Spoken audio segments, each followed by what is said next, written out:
Good day everyone. For this video, I will be discussing my assignment on FA6 time series and forecasting test script.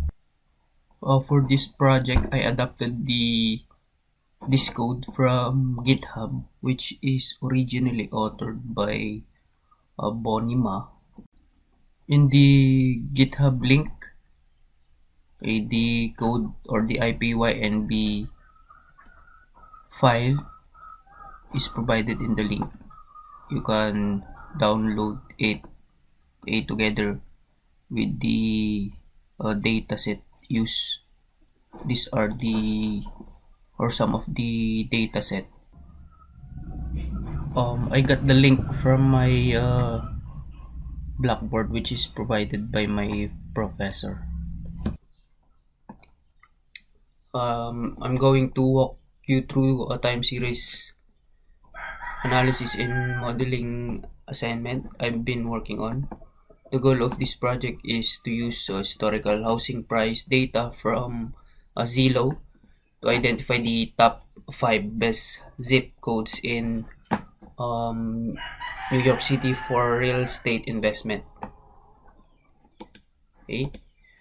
As an investment firm, our target clients are mid-income families or individuals with an initial budget under $500,000 looking to buy in 2020. We specifically focus on Manhattan and Brooklyn zip codes, where the average house price was under $3 million between 2016 and 2018. Our primary KPI for success is the 5-year return on investment, or the ROI. To get started, I imported the necessary libraries like Pandas for data manipulation, Matplotlib, and Seaborn for visualization, and stat models for our time series modeling. After loading this Zillow dataset, I filtered it specifically for New York City. Interestingly, after merging this with this district specific dataset, this one, okay, for Manhattan and Brooklyn, okay, I found that only 4 zip codes were present in the database. Because of this, I decided to focus on the rest of the analysis on Brooklyn zip codes to ensure a more robust comparison. For the original notebook, okay, it also included data pre-processing that will serve as a data preparation for the modeling stage. Before diving into modeling, it's crucial to visualize the data. I look at the historical trends for various zip codes. Excuse me. In Brooklyn, checking for patterns, okay, seasonality, and any major fluctuations. Okay, these steps helps us understand the general trajectory of the market, okay, before we ask the computer to make predictions. In addition, I added some modifications on the original notebook, okay, particularly on the visualization of the chart or plot. Okay, I added this function because the original notebook cannot display the plot when I run the code, so I modify it. I added this plt.show function for every display of or visualization. Okay, in this part also, this one plt.show.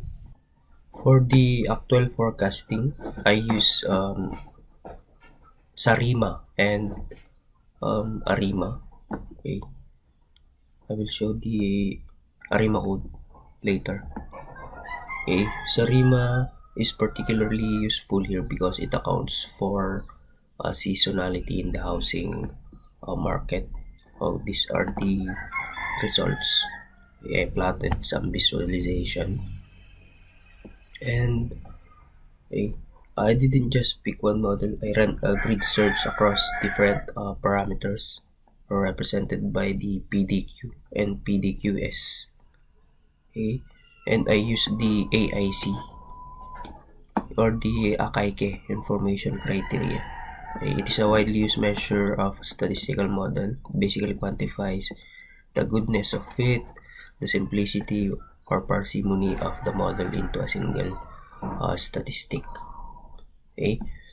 To find the best fitting model for each zip code, the lower the AIC, the better the model explains the data without overfitting. Okay, these are the results.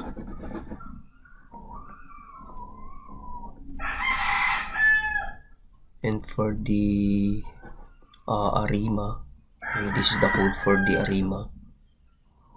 Okay, and these are the results. Okay, as you can see in the plot,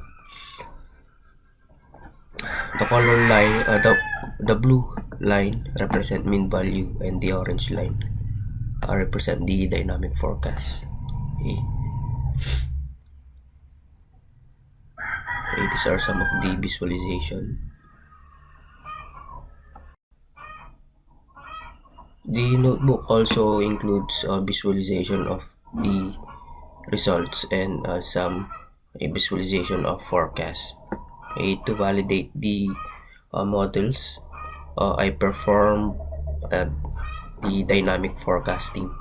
I use up to June 2017 to predict prices and then compare those prediction against the actual real-world values that followed. Okay. This allowed me to calculate the mean squared error or the MSE. This one. To ensure our forecasts were accurate, finally I projected the house prices 5 years into the future to calculate the expected ROI. These are the result for the projected or the expected ROI. Okay. The notebook also includes here some of the interpretation of the results. Okay. That ends my discussion from the assignment.